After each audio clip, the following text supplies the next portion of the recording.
শেখ মুজিবের ছবি নামানোটা উচিত হয়নি। বঙ্গভবন থেকে শেখ মুজিবুর রহমানের ছবি নামানো উচিত হয়নি বলে মন্তব্য করেছেন রুহুল কবির রিজভী। বিএনপি সিনিয়র যুগ্ম মহাসচিব রুহুল কবির রিজভী বলেছেন, বঙ্গভবন থেকে শেখ মুজিবুর রহমানের ছবি নামানো উচিত হয়নি। মঙ্গলবার সকালে রাজধানীর নয়াপল্টনে বিএনপির কেন্দ্রীয় কার্যালয়ে 7 নভেম্বর বিপ্লব ও সংহতি দিবস উপলক্ষে ফ্রি মেডিকেল ক্যাম্প ও রক্তদান কর্মসূচিতে অংশ নিয়ে তিনি এসব কথা বলেন।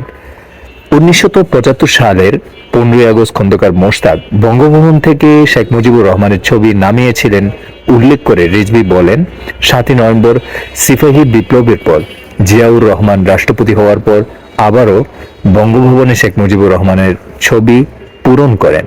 আজকে যারা অন্তর্বর্তীকালীন সরকারে আছে, অন্তর্বর্তীকালীন সরকারের উপদেষ্টা মাহফুজ আলম শেখ মুজিবুর রহমানের ছবি নামিয়েছেন।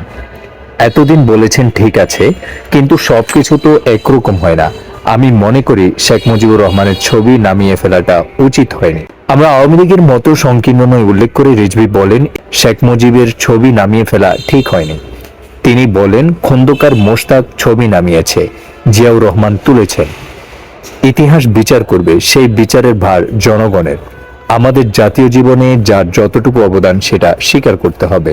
এদিকে এই বক্তব্য প্রচার হওয়ার পর পক্ষে বিপক্ষে সমালোচনা তৈরি হয়, যার প্রেক্ষিতে রুহুল কবির রিজভী বক্তব্যের সংশোধনী দেন। রুহুল কবির রিজভী বলেন, আজ গণমাধ্যমে প্রকাশিত বঙ্গভবন থেকে শেখ মুজিবের ছবি নামানো হয়েছে মর্মে একটি সংবাদের প্রতি আমার দৃষ্টি আকর্ষণ হয়।